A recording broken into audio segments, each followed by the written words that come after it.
আসসালামু আলাইকুম। জয় বাংলা। এই যে বক্তব্য লিখে দেওয়ার পরে এসে জয় বাংলা বলে গেল।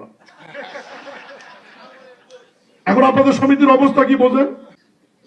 ওনার বক্তব্যের শেষে ডিজি আমাকে দেখালো লেখাই আছে খোদা হাফেজ, উনি মাঝখানে আরেকটা বলে চলে গেল। তো এই 17 বছরে আওয়ামী লীগ কিন্তু মানুষের মাথায় মানে জোর করে হোক মানে নানা কায়দা কানুন মানুষ আতঙ্কিত হয়েও জয় বাংলায় চলে গেছিল আর কি, এমন একটা অবস্থা। আমি আমি আমার বক্তব্যে এটাই বোঝানোর চেষ্টা করেছি যে আপনার একটা লিখিত বক্তব্য দেওয়ার পরেও মানুষের মাথা এবং মগজের মধ্যে এমন ভাবে এই জিনিসটা তারা ঢুকিয়ে দিয়েছে যে উনি যাওয়ার সময় ওই শব্দটা ব্যবহার করেছে, ওটা আমি আমার বক্তব্যে উপস্থাপন করেছি। এখন ধরেন আওয়ামী লীগের ব্যাপারে আমরা বিএনপির মধ্যে এক ধরনের নমনীয়তা দেখছি। মানে কেউ কেউ তো বলার চেষ্টাই করছেন যে আওয়ামী লীগের রাজনীতি করা উচিত, কেউ কেউ তো বলছেন যে তাদের ফিরে আসা উচিত, মডিফাইড আওয়ামী লীগের একটা ধারণা আমরা পেয়েছিলাম। তো এই জায়গাগুলো মানে ধরেন আর বিশেষত ধরেন মিডিয়া, শিল্পী সমাজ, সুশীল সমাজ, মানে এই যে সফট করে কিন্তু আওয়ামী লীগ তাদের ন্যারেটিভস নিয়ে আবারও কিন্তু কাজ করছে। এবং আনফরচুনেটলি গত 5 মাসে কিন্তু মিডিয়াতে আপনারা কোনো কাজই করেন নাই। মিডিয়া কিন্তু মিডিয়ার মতো বহাল, জাস্ট ভোল পাল্টায় রাখছে। তো সেই জায়গাটা আপনি কি মনে করেন? মানে আওয়ামী লীগের ব্যাপারে আসলে আপনাদের অবস্থানটা কি? মিডিয়ার ব্যাপারে আমি যেটা বলবো যে বিএনপির যে আমাদের নির্বাচনী ইস্তাহার, সেখানে মিডিয়াকে অবাধ স্বাধীনতা দেওয়ার যে ঘোষণাটা দেওয়া আছে, এই অবাধ স্বাধীনতাটা এবং মুক্ত বাক স্বাধীনতাটা অনেকে অপব্যবহার করছে বলে আমি ব্যক্তিগতভাবে মনে করি। তারপর আমি চাই যে মিডিয়ার স্বাধীনতা থাক, মিডিয়ার কণ্ঠরোধ না হোক, মিডিয়া সত্য মানুষের সামনে তুলে ধরুক। আর আওয়ামী লীগের ব্যাপারে মাননীয় প্রধানমন্ত্রী জনাব তারেক রহমানের নেতৃত্বে আমি দলের গুরুত্বপূর্ণ কোনো পদে নেই, আমি একদম তৃণমূল থেকে উঠে আসা একজন বিএনপির কর্মী, এবং আপনার মাধ্যমে আমি জানাতে চাই যে আমি এমপি নির্বাচিত হওয়ার পর পর্যন্ত কিন্তু উপজেলা বিএনপির সভাপতি ছিলাম। আমি মন্ত্রী শপথ নেওয়ার 7 দিনের মাথায় আমি কিন্তু আমার উপজেলা বিএনপির সভাপতির পদ থেকে পদত্যাগ করে উদাহরণ তৈরি করেছি, এবং সেখানে অন্য একজন কিন্তু দায়িত্ব রয়েছে। আমি কিন্তু দলের এখন কেউ না। তবে মন্ত্রী পরিষদ এবং মাননীয় প্রধানমন্ত্রীর কথাবার্তায় এবং মন্ত্রী পরিষদের আচরণে আমার কাছে যেটুকু পরিলক্ষিত হয়েছে যে আওয়ামী লীগ নিষিদ্ধর যে আইনটি রয়েছে এবং আওয়ামী লীগ নতুন করে রাজনীতি করে ফিরে আসবার যে বিভিন্ন রকমের কথা, এ ব্যাপারে মনে হয় যে বিএনপি কঠোর অবস্থানে আছে এবং আওয়ামী লীগকে কোনোভাবেই তাদের বিচার না হওয়া পর্যন্ত এবং তাদের প্রধান জাতির কাছে ওই রকম করে ক্ষমা না পাওয়া পর্যন্ত, এবং আওয়ামী লীগ যে অন্যায় অত্যাচার করেছে, এই জুলাই আগস্টে যে গুণ হত্যা করেছে, কোনোভাবেই তারেক রহমানের নেতৃত্বাধীন এই বিএনপি সরকার আওয়ামী লীগকে বৈধতা দেবে না এবং আওয়ামী লীগকে নির্বাচন রাজনীতিতে ফিরে আসার কোনো সুযোগ দিবে বলে আমি বিশ্বাস করি না।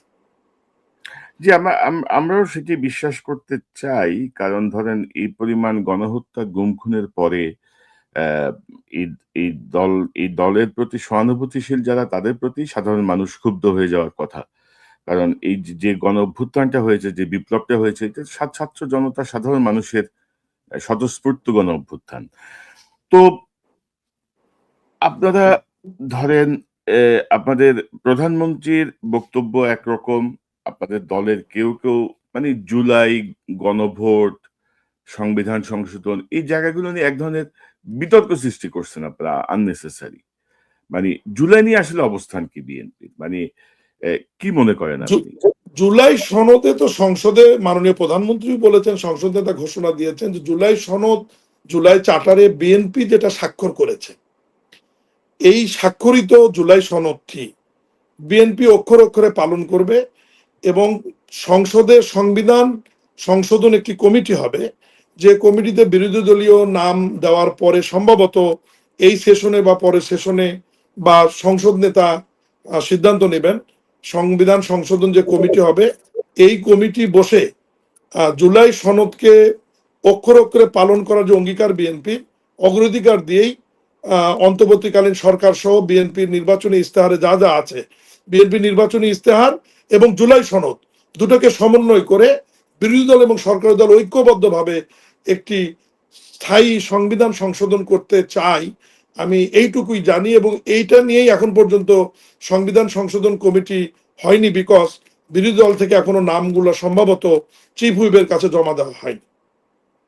না, এই বিষয়টা আসলে স্পষ্ট করা উচিত। কারণ ধরেন যে ছাত্র জনতার মধ্যে আমরা যে প্রতিক্রিয়া দেখি, মানে মোটামুটি একটা ধারণাই দাঁড়িয়ে গেছে যে বিএনপি জুলাই সনদের বিপক্ষে, বিএনপি গণভোটের বিপক্ষে, বিএনপি জাস্ট ক্ষমতায় এসে এগুলো সব ইগনোর করছে, এরকম একটা না, আমি আপনার মাধ্যমে জুলাই যোদ্ধাদের এবং দেশবাসীকে আমি জানাতে চাই যে বিএনপি জুলাই সনদের পক্ষে 100%।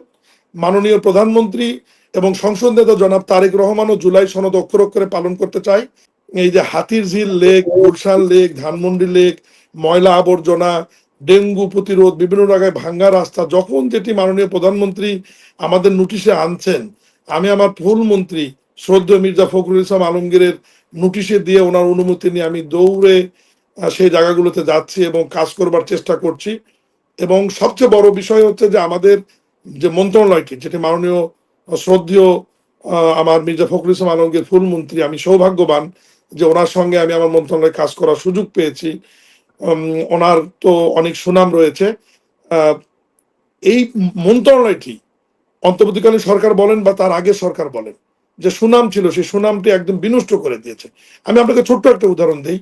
পিরোজপুর একটি জেলা, যে জেলাতে 6,000 কোটি টাকার প্রজেক্ট নেওয়া হয়েছিল, তার মধ্যে 3,500 কোটি টাকার কোনো কাজ না করে শুধু কাগজ কলমে দেখিয়ে উঠে নিয়ে যাওয়া হয়েছে, এবং সেই রাস্তাগুলো ওই অবস্থায় এখনো পতিত অবস্থায় পড়ে আছে। এবং বিগত 1.5 বছর এই কারণে পিরোজপুর জেলার সমস্ত উন্নয়নমূলক কর্মকাণ্ড কিন্তু বন্ধ, কারণ ওই 3,500 কোটি টাকা এবং 6,000 কোটি টাকা কিভাবে বরাদ্দ হলো এই বিষয়টা নিয়ে দুদকে মামলা হয়েছে।